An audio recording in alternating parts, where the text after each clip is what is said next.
Hi, good evening, everyone, and welcome to Pivot in Progress.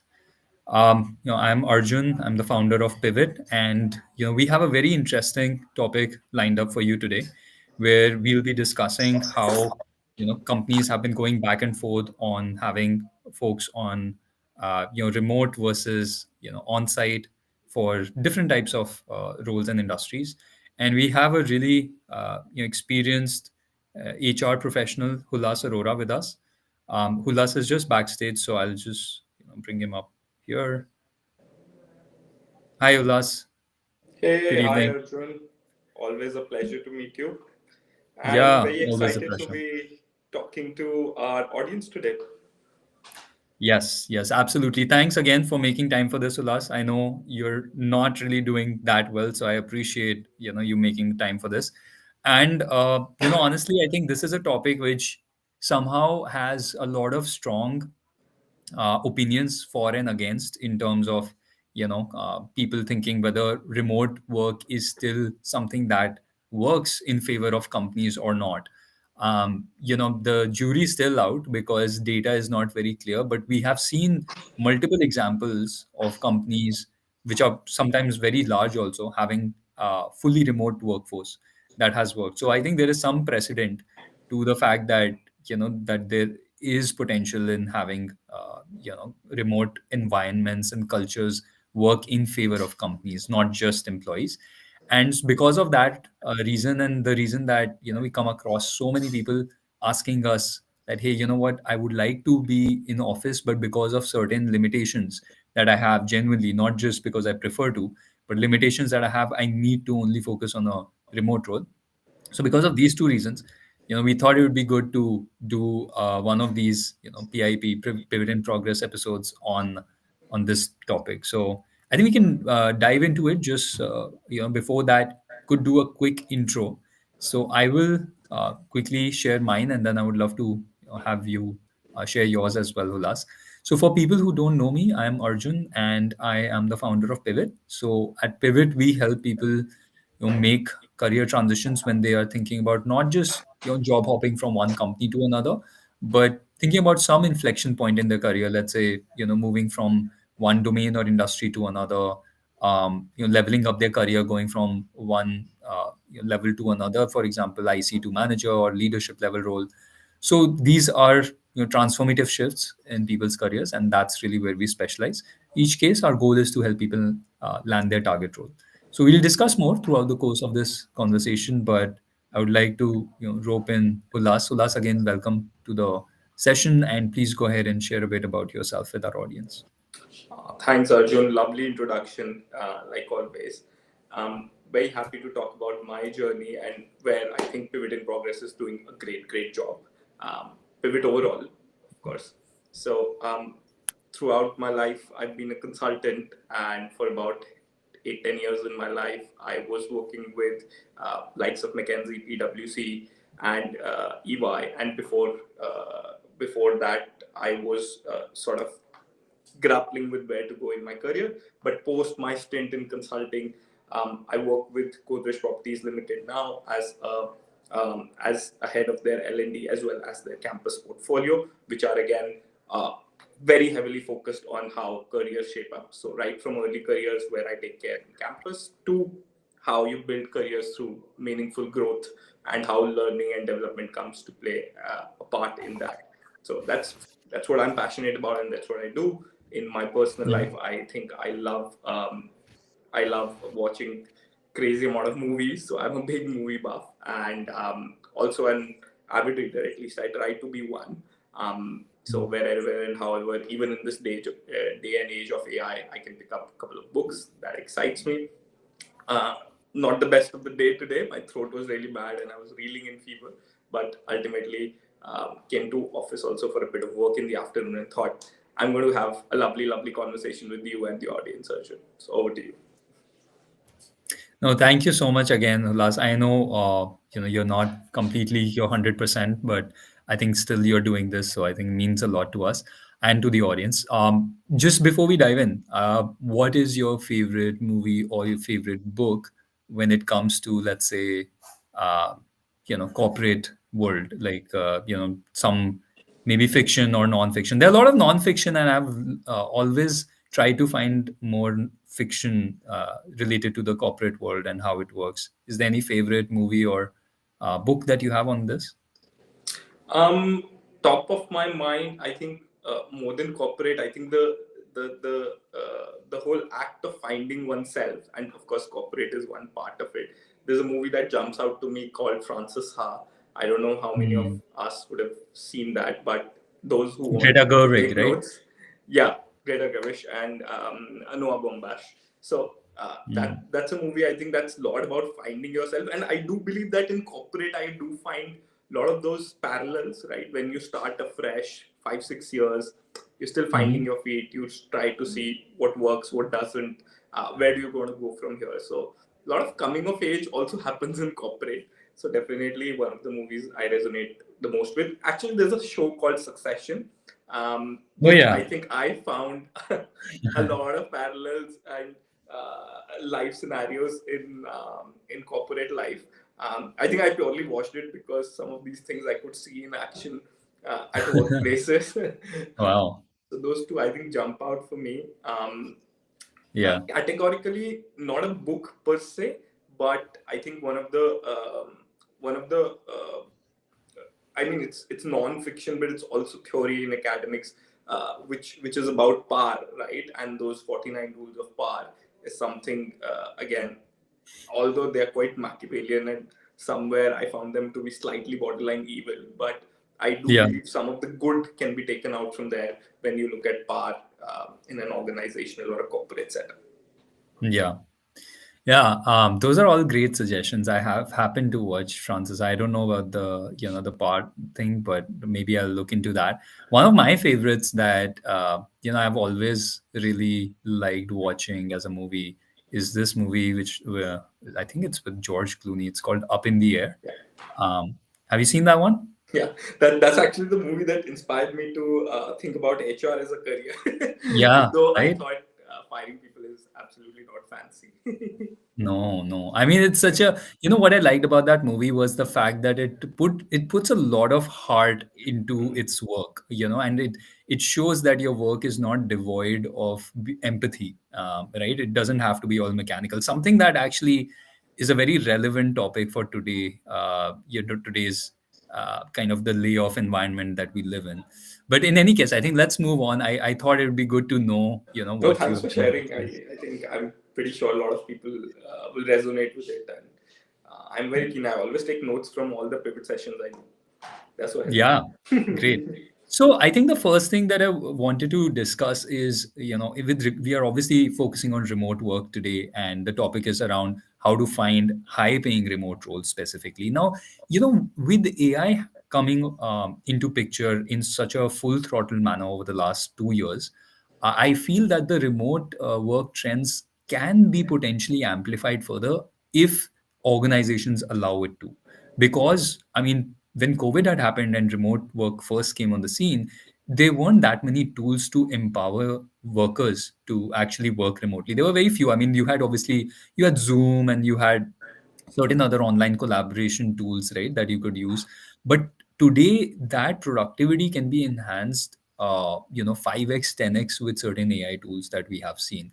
And it's only that, yes, there are many business leaders and organizations that believe very fervently about having in-person work environments because they strongly believe, based on their experience, that that drives better cultures, better productivity, more innovation. Elon Musk, for example, is arguably the number one business leader in the world today, from an influence standpoint, has been very, very vocal about how in-person work is better than remote work. So, in all of this, hullabaloo that's going around, whether remote work is better or in-person work is better, what side do you take? Like, what are the trends that you are seeing in terms of remote versus in person? How are organizations thinking about structuring their workforce when it comes to this topic? How are employees adapting themselves since they have been asked to come back into workforce? So, just broad strokes, major trends that you are seeing in this space. um,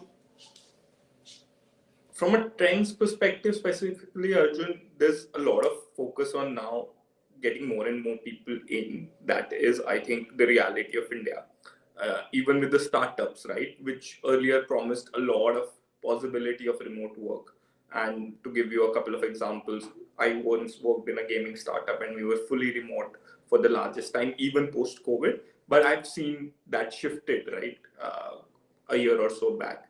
Um, and there is, however, the workplaces who see this also as a EVP to have good talent from all across do realize that hybrid is also a good option in between, and they've stuck to it despite despite being the overall or the overarching shift towards the completely in-person setup.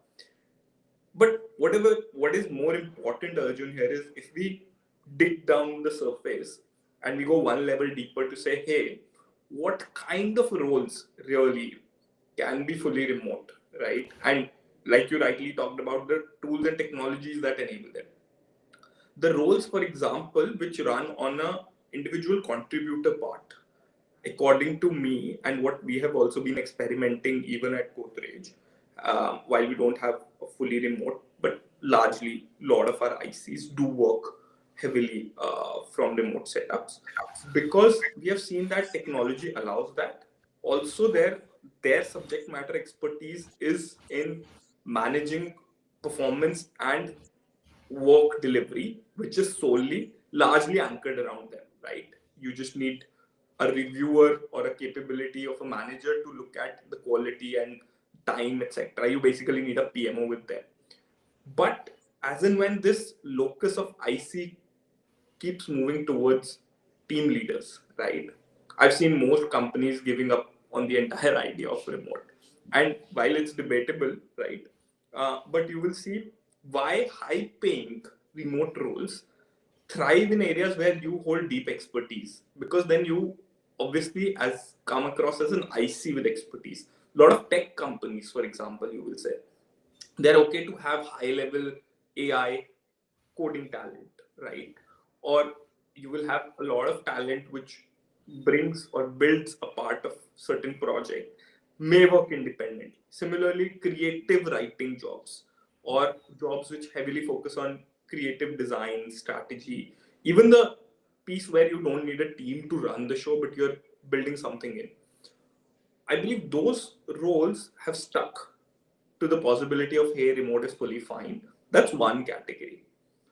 Second category, I think the traditionally very comfortable roles like consulting, right, where you work in networks and you work across the globe, so you anyway have no choice but to work with teams pan globe, right? And you've been there, Arjun, as well.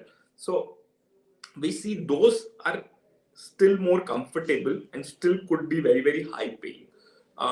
Those cohorts jump out for me. The others I think are more preferable, or the organizations are preferring to have in person for especially where you lead teams or you have to manage people, because I think there is still some, while I don't think any research has proven, there's still some comfort people find in working to teams when you are approachable. Hey, I can solve something just by walking up to you. If you have to do some particular project ideation, I can do it much faster. Those are again some of the biases that come, but the biases have been so strong because of our conditioning over the years that more people have stuck to it. What's your experience like? You also lead a startup, Arjun. How does that work for you? Yeah, I think, we are fully remote, but we are a relatively small team. Everybody, I would say, is a combination of an IC and manager because they Hmm. either have cross-functional collaboration happening or they might be having, certain team members working under them, reporting to them. Hmm. But yeah, we are not obviously like, very large headcount wise, the very large company. I think the answer does vary, and I do genuinely believe it's a gray area. It's not a black or Yeah. white. There are pros and cons. Um, I personally prefer hybrid as a model, to be honest, right? I think that has the best advantages because it balances the pros and cons of each thing. Um, But what I am most interested is not, what each individual actually thinks today, because that debate is endless, to be Yeah. honest, Ulas, right? I have seen examples like Spotify is a fully remote company, right? And it is one of the largest media entertainment companies that has tens of thousands of professionals working across the globe. And if they can build a successful company, then to me that debate is a little bit pointless, right? Because if somebody has done it and shown you that it can work, then how can you go against the merits of that? To me, the more important thing is, when you are thinking about remote work practices today, what are the key tools, key practices, mindsets, cultures that help drive the most output, and employee satisfaction, positive culture out of that. And I think we need to move the conversation forward to that, to be honest, right, rather than going back and forth. I think to each organization their own, and to each business leader their own. And I agree with you, there's certain roles which are better suited for remote versus others. I completely agree with that.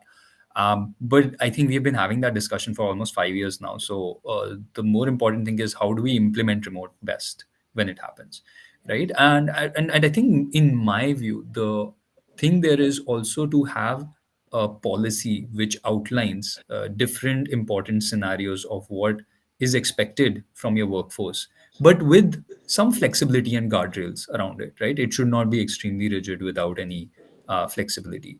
So that is my overarching view on remote, I would say. And I think you've shared a lot of great points here.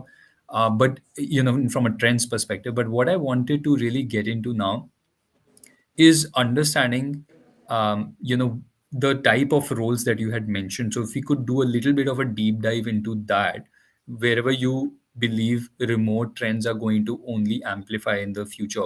So for example, we have seen more and more developers feeling that remote is the right way to go forward for them, right? More and more people are even thinking about freelancing as opposed to just full-time jobs when it comes to development.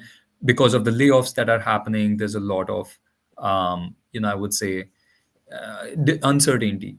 So that's just an example, though. We don't need to focus specifically on just developers, but I would like to understand, what are the type of domains, what are the type of industries where you believe that remote work is going to get amplified, and more people should be able to find opportunities in remote over there. Absolutely. If you are in roles which involve a lot of creative thinking, for example, if you look at the teams that we have um, in our employer branding domain, or where we work with agencies, a lot of people I've seen work remotely. Similarly, if I pick up instructional designers as a field, which is what I talk about, L&D or my team, which is again a very, very creative thinking kind of role, that you have certain pieces that you can individually run, own, and deliver. Those are going to be, I think, fully remote as well. And with more and more AI tools to experiment and run, you don't really need them to be in person, except of course once in a couple of months, and that's more for a human interaction rather than the nature of work itself.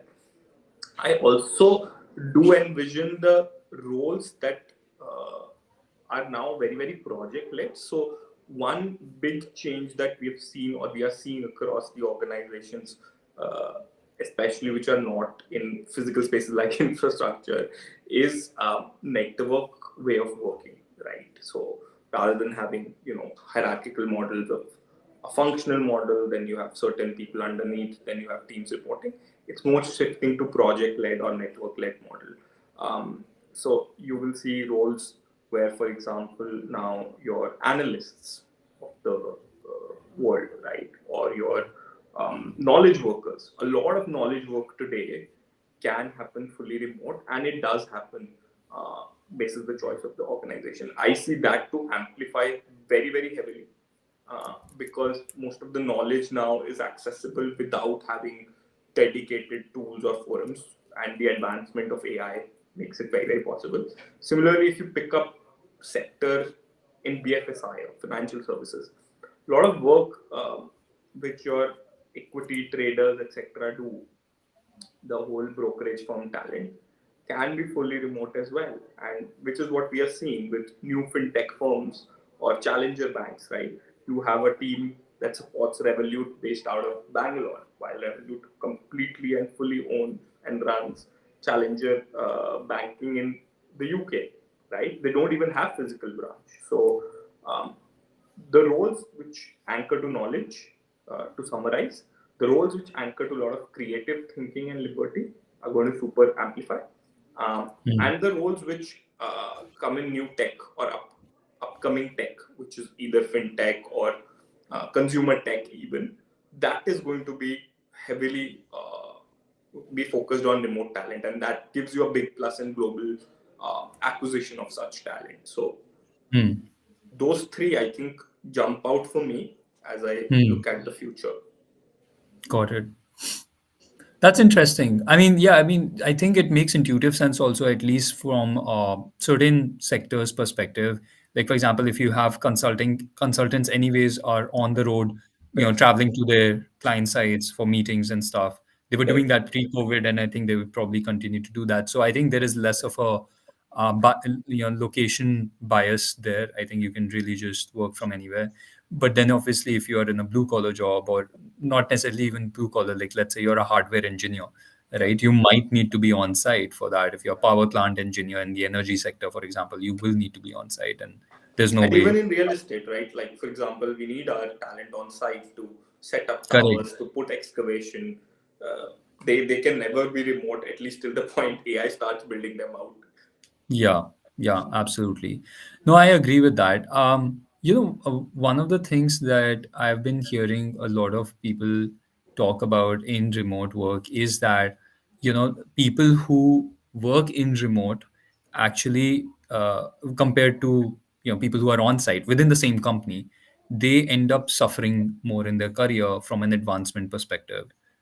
They don't get the same opportunities for growth, for learning, for promotion, pay.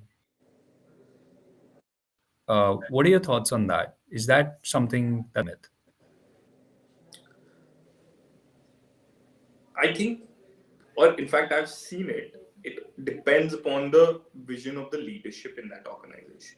If your leadership is forced to do this, right, Hmm. in hybrid or remote, you will see that the bias Hmm. crops up and flows down. um, the organizations which are fairly balanced and have a proactive view on this, they that's the those are the organizations where you will not see this being hampered. Case in point, again, my own organization, we do have certain people who work remotely for certain roles, and there has been absolutely no bias or disadvantage. It's totally based on the performance you deliver, and there are enough checks and balances to ensure that. Um, but I've also heard and seen organizations where, even though the policy exists for remote or hybrid, but there's an inherent understanding that if you don't show up, then you are not performing, right? So showing up versus performance, if it's something that the leadership endorses, you will not see this becoming a big bottleneck, right? But if this is something that leadership doesn't believe in and only exists on paper, you will see that there are definitely gaps between the remote workforce and the in-person workforce.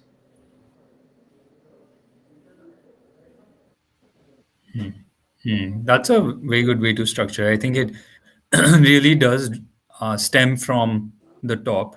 How do leaders actually believe that?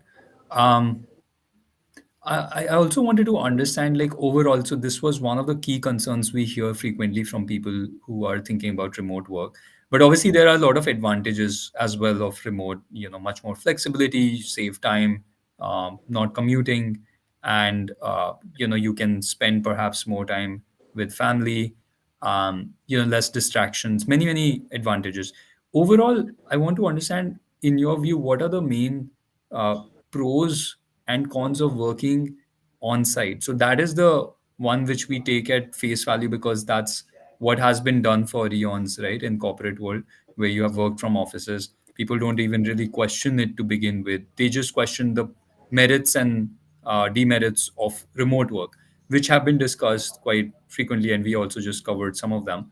But what, according to you, are the pros and cons for on-site work that people should today take into account when making the decision about remote That's a versus not? lovely question, and we were debating this a couple of days ago, and from this lens only, that why on-site work is preferred so heavily, especially in the scenarios today. Um, and I think the major reason that came out is that the conditioning was always there without the tools, but individuals delivering the work. And it was, while thinking was a big component of any role, it was also executing, right? Which means you have to meet a lot of other functions, and the workflows were interdependent, but there was nothing to architect that workflow. So I had to be in office. um, I'll give you a very simple example. Today, when a customer walks in, pays in for registration of buying a home, right? Then that registration, the salesperson has to go to a customer centricity team and say, hey, this person needs to be onboarded. Can you please collect the documents? Now imagine this being done 10 years ago. You have to be on site because when the customer comes in, gives you a Mhm. check, somebody has to physically sit with them, check the documents, uh, take the details from another person and go Mhm. forward. That has continued in certain aspects, and hence on-site works really well, right? Wherever I still need to go have that workflow, that interaction with the teams or with the people, because it's essential to my service delivery. I'm taking an example of a service scenario, but similarly in product, if it's a supply chain, then you need 2 or 3 categories of workers on site to ensure that the entire piece runs seamlessly. So on-site has its advantages to quicken or fasten the delivery, service delivery, especially with certain comfort and accuracy, because the customer sees you, they're sitting, they get their job done, they go home, right? I think that's one big pro, or uh, one big plus of having on-site work delivered.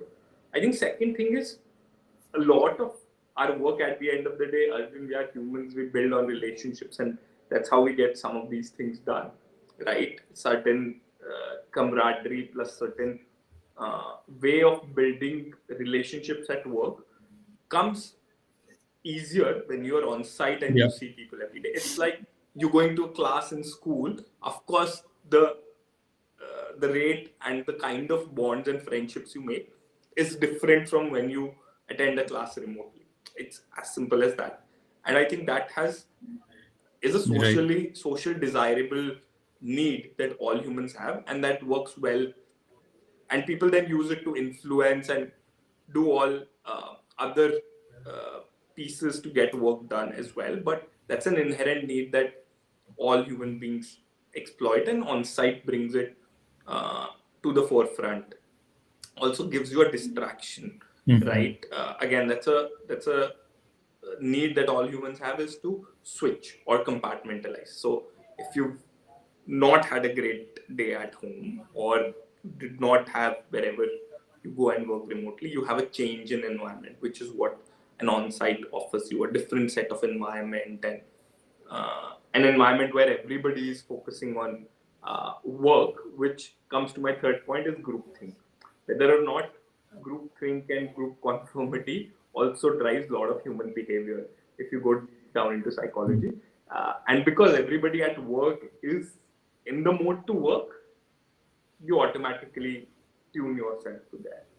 Um, However, the on the minus side, right, Yeah. you will see that this was a system that was built well for for the world 30 years ago, right? Today, because you are a knowledge worker, the amount of thinking work that you do as a proportion of your job has considerably gone higher, which means you need to have time to spend in isolation to think, right?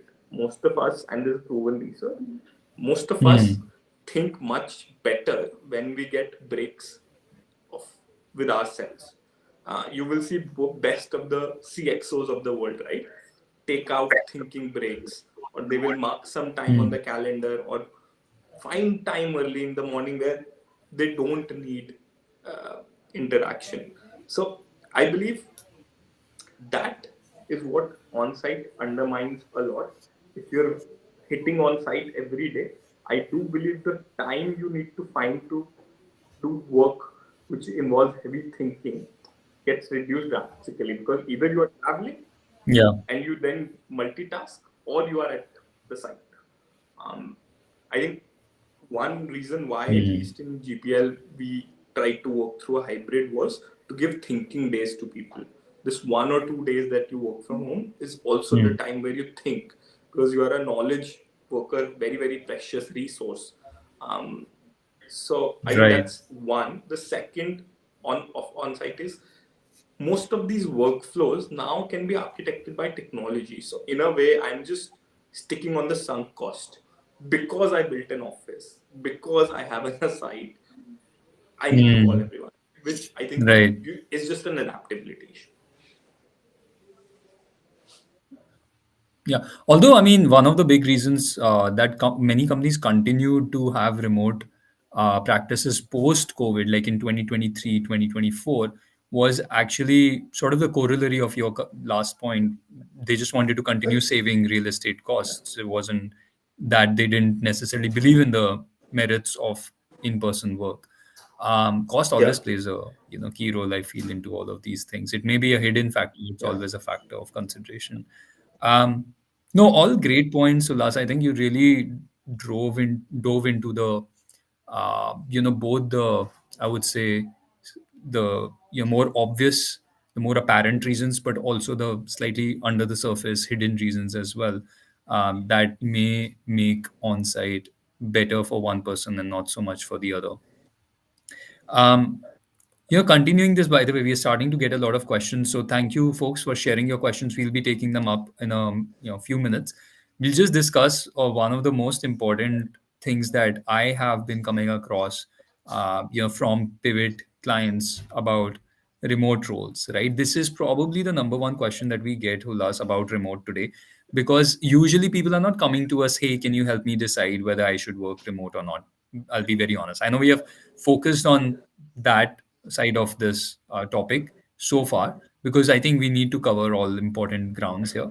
But the most important and frequent question that we actually get from our clients is, "Hey, how do I find the best paying remote roles? How do I find the remote roles from top MNCs across the globe? I can't find enough of them right now on my own on portals and through my network." So, what, according to you, I mean, I don't know if you have done any sort of research in this area, if you have applied to jobs, for remote roles specifically, but what is the most common practice today when a job seeker who is focusing on remote roles is in the market? How do they find the best opportunities? Great question. And I think some of it I learned from recruiters. Of course, I've not gone deeper into it because I have not really looked for a remote role personally. But I I talked to a few recruiters, and these were days when I was working with a tech gaming company.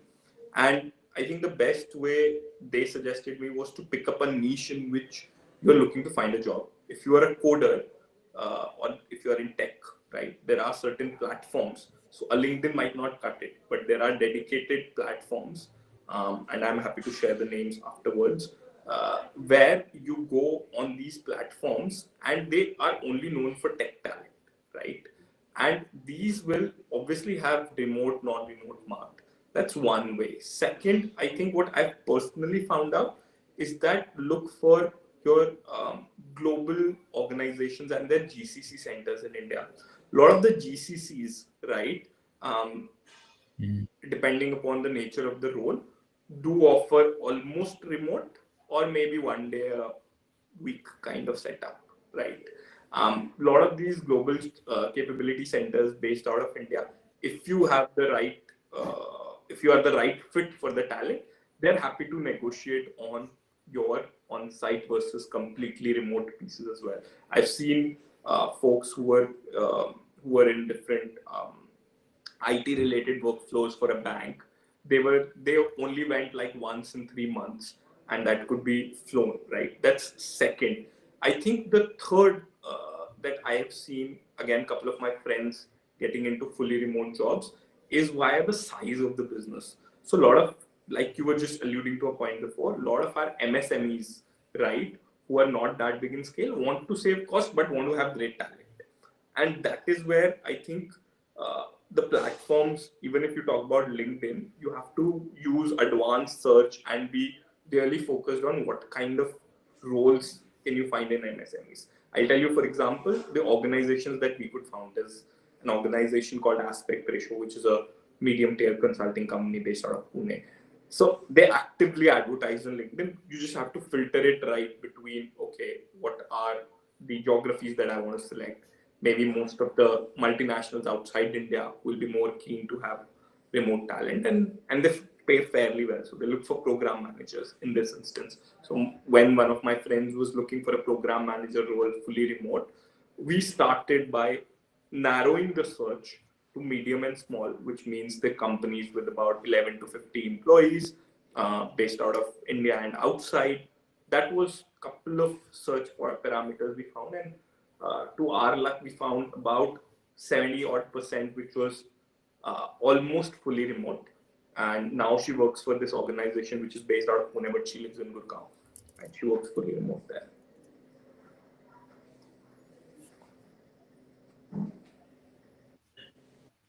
Hmm. Oh, that's yeah, no, that's I think very interesting. Have you seen Ulas, are you there? particularly any any tips or tricks to look for remote work possibilities in job search? Yeah, I'll share my thoughts. I think, Ulas, just one side note, your screen has been a bit frozen at my end, so I wasn't sure if you were done talking or not. But maybe just see if you can maybe be in a better internet area or do something. Um, I will share my thoughts in the meantime, though. Yes, I think definitely there are certain remote specific job boards out there which focus on showcasing opportunities primarily that are remote. To be honest, I think even I know LinkedIn and Naukri, they all have incorporated remote as a key filter criteria. So obviously, it's very easy to just use those filters in any mainstream job boards. But if you go to these specialized portals which focus much more on remote, like there's Flex Jobs, there is Flexa Careers, couple of others like this that you can look at. Right, so they will help you identify, I think, more opportunities within a remote environment. But apart from that, what I have generally found to be the best way is, folks should do some research on their own for the industries that they're focusing on. Like, let's say I'm focusing on, tech industry, which is more into B2B SaaS.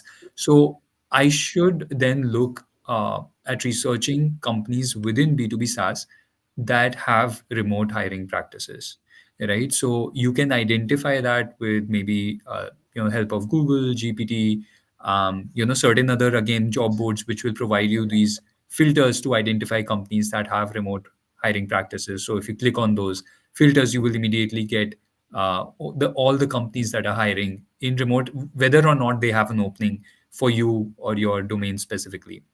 And then once you have the list of companies which are currently still hiring in remote, I think you can then target those companies. Even if they don't have a job advertised on one of these portals, you can reach out to people who work at those companies and send them customized messages to kind of be in the running for one of their roles.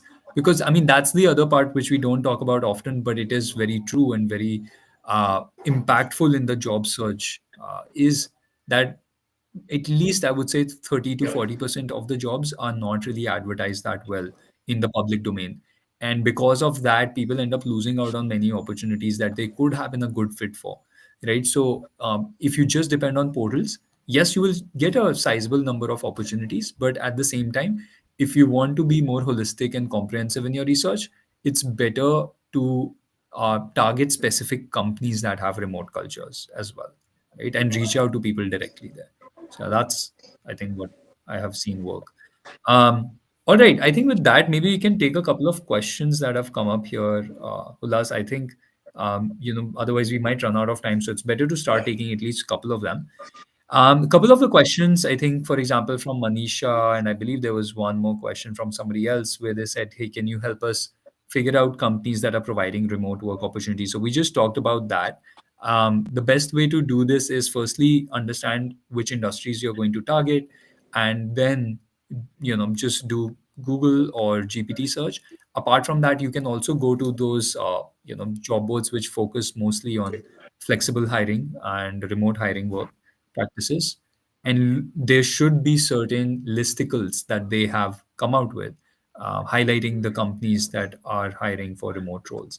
So I think that would, Manisha, be the best way. Hulas, is there Just anything else one that you want to add just to one that for this point, question? Arjun, I think to all this is to make this also as a long term investment where you get in touch with the recruiters, maintain that relationship with them. I think one of the things that I've learned early in my career was a lot of recruiters are in my network, and when they move ships or they move places, right, it's good to have a check, like you said. Hey, which are the companies who are still going remote fully, because they are the ones who are closest to the ground, right, and they can give you this insight apart from your search, and that works well, especially when you're looking for a direct application sometimes because they are in those roles or they are already in those organizations.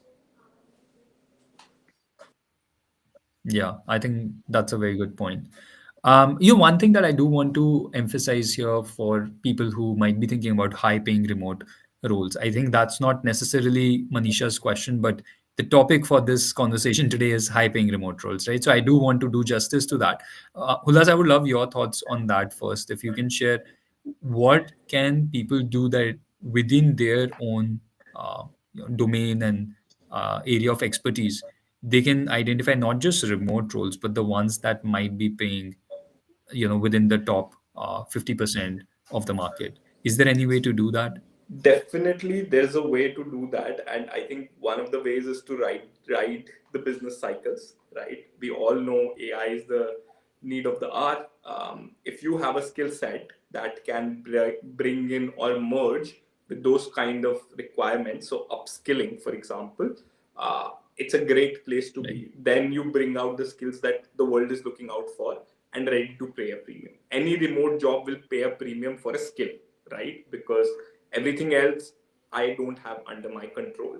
So if you are the person who can Yeah. build a good AI interviewer bot, right, chances are that I would be wanting to invest in you so that you build this with us and I can quickly ship out. But the problem with that is they run in S curves which are very, very small. So you have to really quickly up the ante on your skill set and showcase that you can provide that skill and charge a premium for it. Yeah. So I would say that that's one big way to Yeah, I think go. terrific point. Very good point. Yeah, no, absolutely. I mean, it's not easy to time the market, I would say, in anything. Like, at least I've not had personally a great experience, but I do feel that it should be something that you take into account because these boom and bust cycles are becoming shorter and shorter, and, it becomes harder to time the market accordingly. But skilling is something that does pay dividends Yeah, over the mid to long term. And if you do invest time and effort in acquiring the right skills, I think that can definitely give you an edge, especially when it comes to AI tools today or building AI products today. I think for sure. The other thing that I believe there's a easy way to identify higher paying opportunity in remote work is looking at, I would say, global MNCs, not just local companies in India, obviously. Although that's not to say that local companies may not pay you well. There are some really high payers even within India today, because they're competing for talent with the best organizations in the world. But that being said, a lot of times the organizations from US or Europe, or Australia and those Western counterparts, they typically are not just looking to hire talent from India. They're looking to cost optimize, right? Their overall talent costs. And because of that, what happens is, let's say if they had to pay, 3 or 4 times of what they would have, if they were to hire in their local markets, they are still willing to, pay much higher than the Indian companies, because they are, basically paying lower than their local market costs for that talent. And so, you would see companies paying engineers. This is something that actually came to fore quite a bit during Yeah. 2021 and 22 for tech talent. You might remember there was a huge talent war at that time for engineers, where everybody saw their packages almost double overnight in a way, and that has cooled off since then. But yes, I mean, we have seen that overarching trend still being there. The only thing there, which again I would almost, to Hullas's point, I would reiterate that when you are applying to MNC oriented roles, which are, let's say, US headquartered companies looking for remote talent in India, they don't just want your average Joe or average Jill to be hired in those roles. They are really looking for top talent, right? Because they are paying top dollars, top money for that talent. So you really will need to showcase very high level of expertise and skill set to be able to qualify for those roles, generally speaking. Um, yeah, I think we have covered that point in quite a bit of detail. Let's move on to the next question. So the next question we have is also something that we do get from time to time. I don't know, Hulas, if that this is something that you'll be able to answer based on your experience, but um, are there specific type of opportunities that people should be looking into for sustainability sector? I think the reason this is a very industry specific question, by the way, but I think the reason this is more of a frequently asked question is because sustainability is a relatively new sector in India, so people are still trying to find roles overall. There are not that many roles where the dust has settled. And secondly, a lot of the roles that we have also helped people land in sustainability are remote roles.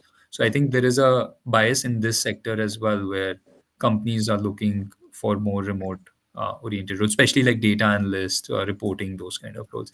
Do you have any experience in Yeah, this area? absolutely. I think because I work in a real estate company and sustainability is one big part, at least for us as a focus area. I think hybrid is easy if you look at companies which are ahead of the curve in India, really focus on it, right? The likes of Tata, the like of Godrej. There are definitely roles.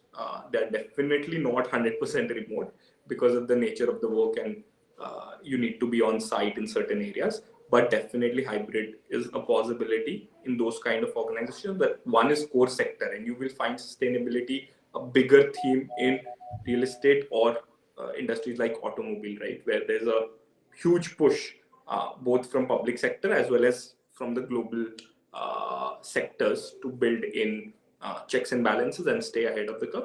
The second is, I think, what you were alluding to as well, Arjun, that a lot of global headwinds from the sustainability pieces, right, where there are COPs in action, or if you see Europe, right, where the focus on climate change and sustainability is way, way higher, you will see a lot of remote jobs aligned to those are run out of India. Again, case in point, Revolut, for example, runs a part of their sustainability team based out of India, which works on carbon minimizing via the data centers, right? And similarly, you will see a lot of, for example, the teams of Shell, etc., in their GCCs operate out of India because it's easy to get that kind of capability at a good arbitrage cost.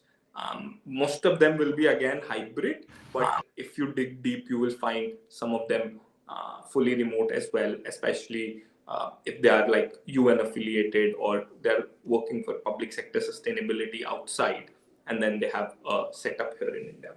So you'll have to pick your categories and see. where do you want to focus on such kind of jobs. Yeah. But reach out if you are No, makes interested in sense. GPS. Um, Yeah, absolutely. Please, folks. I mean, Hulas is, by the way, an industry mentor on our platform, and I'm sure you all are aware, that he creates content on LinkedIn as well from time to time. So do reach out to him in case there's anything you would like to further ask about remote hiring and how to make the most of opportunities, perhaps, at GPL as well. I also think, like, as you were talking about knowledge economy workers versus other on ground sectors, I do feel that sustainability is one of those where you have both types of opportunities, right? So there are going to be certain roles which have more focus on remote and certain roles which have more focus on ground. So I don't think it's a, absolute, like you can brush it with a broad stroke that everything in sustainability is going to become remote, as Priyadarshini has just asked in her question. I do feel there are going to be many roles in sustainability that will stay definitely on ground in person because of just core requirement to be there physically as opposed to doing it remote. Um, all right, we have a couple more questions that have come in. I'll take this next one. It's slightly longer, but a very interesting question nonetheless. I think this is sort of hitting the heart of what we were discussing earlier, Hulas, which is big MNCs that hire globally often have hidden hiring channels, right? We were discussing this earlier. So they might use referrals, internal mobility, contract to full time paths. What's the most effective way for professionals to find and enter these hidden tracks? Any thoughts on this? We touched upon it. I think no silver bullet here, but definitely having invested into building relationships and networks helps you big time. A lot of these roles don't get advertised outside. Usually, people ask within their network, source CVs and talent gets into them, unless they are like not a big brand, not a big MNC, but like an MSME or a setting up the shop kind of a organization and looking for remote talent. Then you will see some of it finding your way through dedicated different job portals. But like you're saying, Arjun, it's good to pick up the sector, focus on the organization, be in touch with them, even if the role that you found advertised is not there yet. One thing is being proactive rather than reactive, rather than you waiting for a job to be advertised somewhere. Reach out to people and ask, Hmm. right? What's the max that can happen? People say, hey, we don't have anything. But that investment in building proactiveness and networks, I think, is one of the best ways to go about it. Yeah, yeah.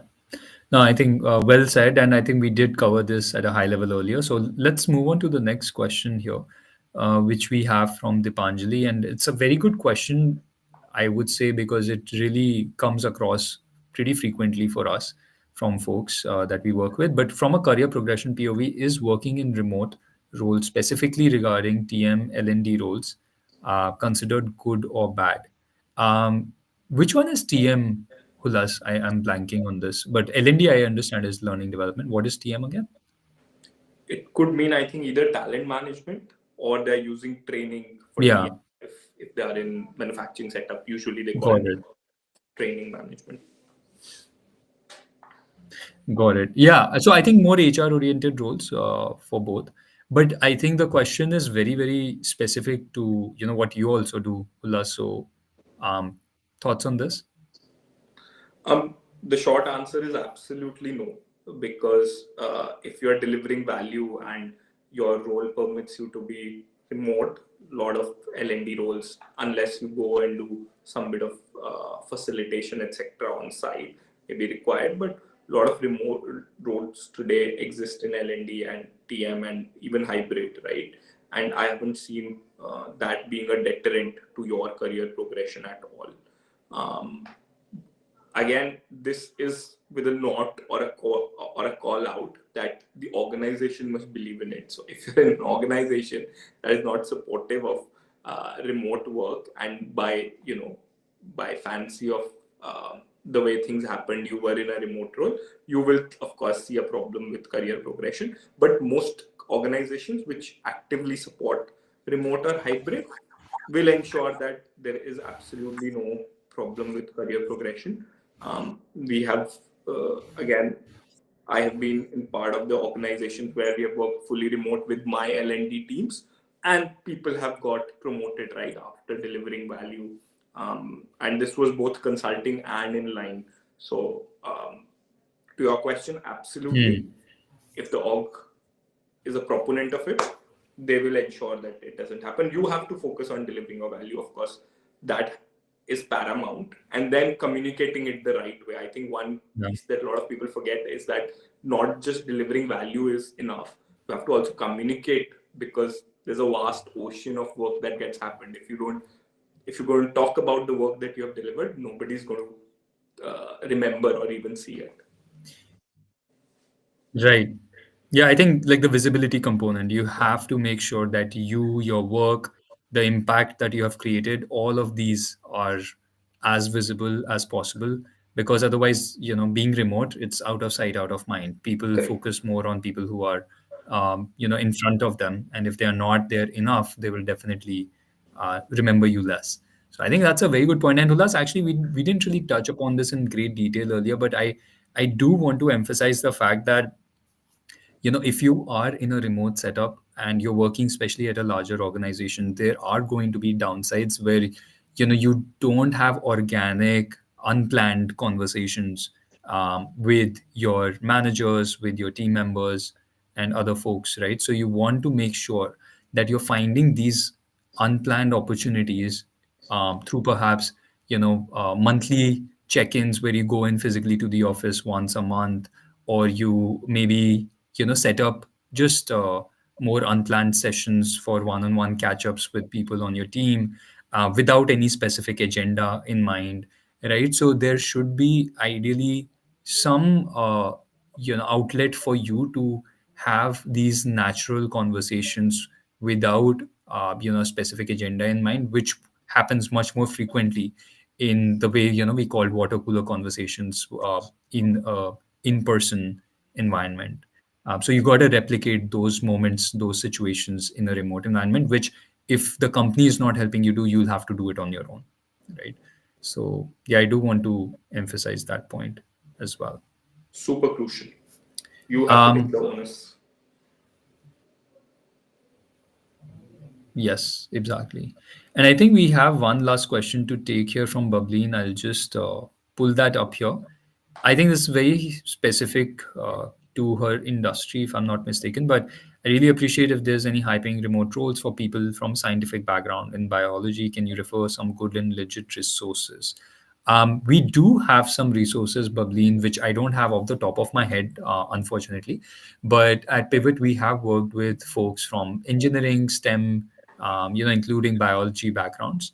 And one of the roles that does come off the top of my mind, it's not a company specific role, just a general role within biology, is medical writing and communications, right? That is something that we have worked with folks in, which is many a times a remote role, and many a times also a freelance role where where the individual is working with multiple institutions. These could be academic institutions, medical regulatory bodies, hospitals, healthcare, research organizations, like many different types of organizations that they're working with, and it's a lot of like just writing, so that can be done from anywhere. It doesn't need you in the office. But yeah, apart from that, I'm sure there are other roles which industry experts would be able to share with you. Hulas, anything that you want to add to Bableen's question here? I think only one more role, and the first role, if she wants, I can connect someone from Eli Lilly I know who's into medical writing and they work remotely largely. The other role that I've seen is a lot of science communicators or biology communicators and educators do work, and a lot of these roles are with public sector organizations. For example, one of my cousin works with Indira Gandhi Institute of Biology, IGIB, New Delhi, and it was a hybrid role when she worked there. So, but could have easily been remote if you have the right conversation and you explain why you can still run some of these sessions. But a lot of these are run on government portals, and you work as an educator, so a lot of those possibilities also exist. Hmm. Got it. Great, Ullas. Thanks for sharing those insights. I think we are coming to a wrap for today's session, and I think we covered quite a bit of detailed insights, trends related to how people can land the best opportunities within remote work. I'm sure there must be a lot more questions that people need to ask. So, in case there are any, please do reach out to Hulas on Pivot. You can check out the website URL in my signature. You can also reach out to me in case you think there is anything I can help you with. And I do feel that remote work is here to stay. It's not going to go, as many people do sometimes, take this contrarian stand that it's not going to stay. But yeah, I hope today's session was insightful. And if there was anything that you did find helpful, I would say share it with your community. Knowledge always expands when you spread it around you. And so do share it with others, perhaps on LinkedIn or just even within your private networks if somebody is looking for a remote role. Last but not the least, just really, really grateful to everybody who could join us today. Special thanks to you, Hulas, again for not just taking the time, but doing this on a day you're not feeling so well. So thanks again. Thank you so much, Arjun. Always a pleasure, and this is something very close to my heart, so I love it. I learn as much as I think the others learn from the conversation. So please keep pivot in progress for good, and Yeah. people please keep reaching out. Would love to help. Thanks.